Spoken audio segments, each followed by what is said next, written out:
Wasiyositshayela amathikithi ekuseni kwaManazaretha.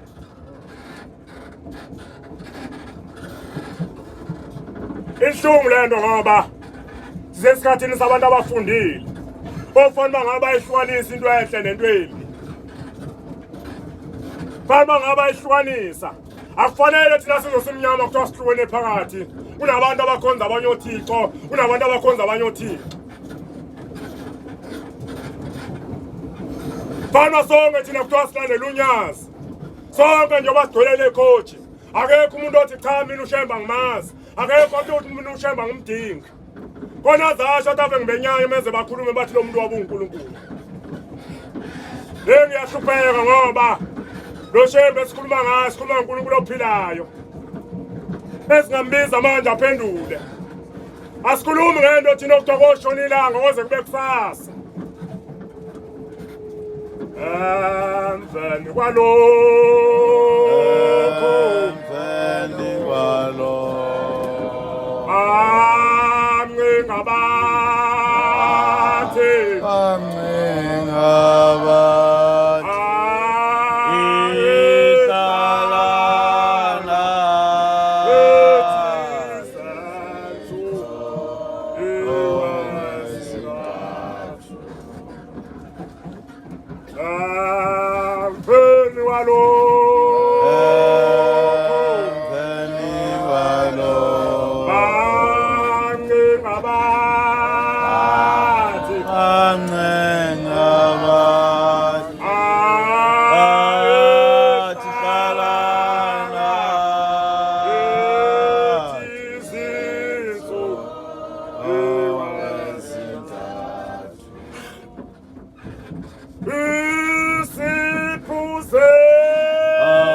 Ngiyabonga ukuthi ningilekelele.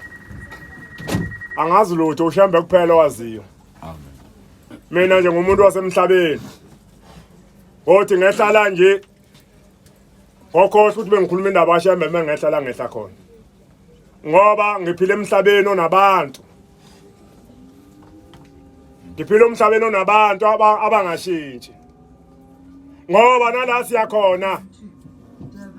La siyosebenza khona usebenza nomuntu ongezwani naye.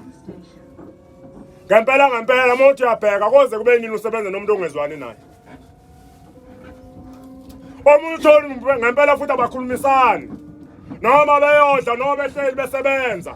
Kodwa mothi uyibuka impilo yalo muntu. Mothi uyacabanga uyofanini kunomuntu ongezwani naye.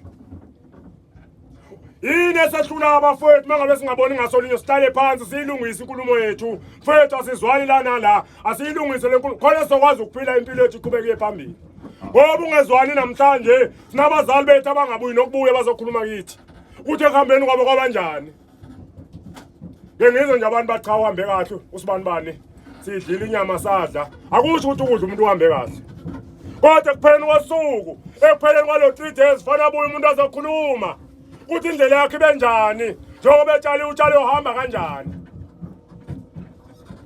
siyamdinga uShembe bafowethu sonke siyamdinga nawo sinemndeni engakhulumi sinemndeni engakhulumi ngoba emakhaya kwenza umsebenzi akufike ngisho abakhongi akuphume nje insizwa zayo ekhaya iziyolobola endaweni ethile kodwa kusala sila ekhaya umsebenzi siwenzile umsebenzi ongenawo umphumela ufana nomsebenzi ongelutho kodwa njengoba ngikhuluma ngoShembe ngikhuluma ngomenzi wezinto ofanele zonke izinto soyibuza kuye uthi Shembe njengoba la ekhaya ngazange ujondwe libe khona njengoba ngazange libe ujondwe liphuma la ekhaya ngabe inkosi yamakhosi iphi inkinga la ikhona Nkosi buseni ukuzwile ngwase batshani la ngizala khona amen